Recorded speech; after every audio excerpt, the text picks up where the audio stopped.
Assalamualaikum warahmatullahi wabarakatuh. Perkenalkan, nama saya Zalfa Syahira Gultom dari Fakultas Kesehatan Masyarakat, Prodi Ilmu Kesehatan Masyarakat. Saya berasal dari kelas IKM 8 dengan NIM 0801232322. Nah, pada kesempatan kali ini saya ingin menjelaskan tentang apa itu mekanisme coping.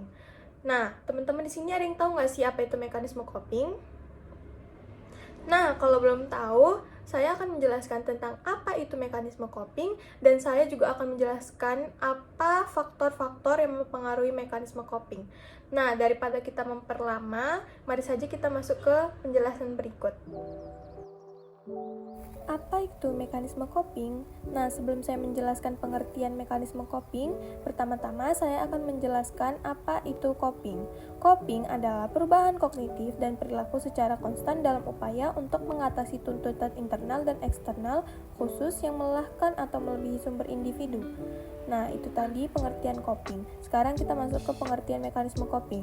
Mekanisme coping adalah cara yang digunakan individu dalam menyelesaikan masalah, mengatasi perubahan yang terjadi, dan situasi yang mengancam, baik secara kognitif maupun perilaku. Nah, itu tadi dia teman-teman pengertian dari mekanisme coping. Sekarang kita masuk ke faktor yang mempengaruhi mekanisme coping. Faktor yang mempengaruhi mekanisme coping terbagi menjadi dua, yaitu faktor internal dan faktor eksternal. Yang pertama ada faktor internal nih. Faktor internal adalah faktor yang berasal dari dalam diri individu itu sendiri, yang meliputi yang pertama itu ada umur. Kehidupan seseorang akan mengalami fluktuasi sepanjang masa hidup manusia sesuai dengan tahap perkembangannya. Pada saat seseorang berkembang, manusia akan lebih memperhatikan cara interaksinya terhadap lingkungannya. Dia akan mengalami berbagai emosi seperti rasa percaya, rasa aman, dan rasa nyaman. Nah, yang kedua itu ada jenis kelamin. Setiap individu memiliki cara yang berbeda untuk menghadapi stres dan tekanan yang dialami. Salah satu faktor yang mempengaruhi coping adalah jenis kelamin.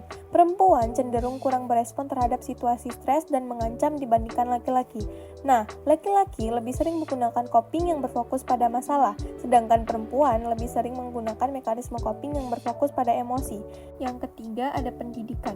Individu yang mempunyai pendidikan tinggi akan tinggi pula perkembangan kognitifnya, yaitu dengan adanya pengalaman-pengalaman bersama dan pengembangan cara-cara pemikiran baru. Hal ini dapat meningkatkan keterampilan coping individu sehingga mampu menggunakan coping adaptif. Yang keempat ada agama. Agama atau kepercayaan memiliki pengaruh cukup kuat dalam mempengaruhi pembentukan coping seorang individu. Keterkaitan agama dengan mekanisme coping adalah mengajarkan individu untuk menilai setiap kejadian stres yang pernah dialami.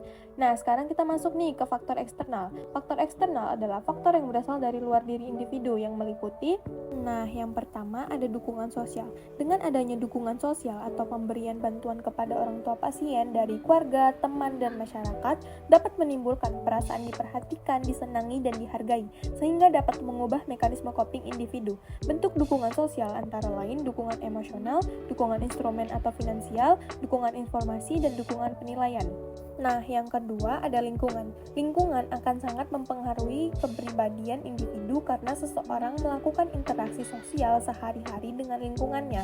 Yang ketiga ada status perkawinan. Penyebab stres psikososial yaitu status perkawinan, di mana berbagai permasalahan perkawinan merupakan sumber stres yang dialami seseorang, misalnya pertengkaran, perpisahan, perceraian, kematian pasangan, dan lain sebagainya.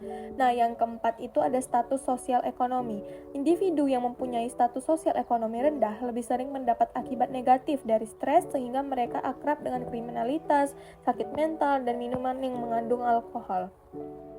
Nah, yang terakhir ada penyakit.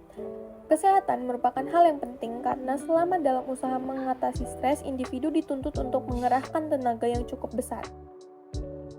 Nah, itu tadi teman-teman pengertian mekanisme coping dan faktor yang mempengaruhi mekanisme coping. Saya harap ilmu yang saya sampaikan akan bermanfaat bagi semua orang.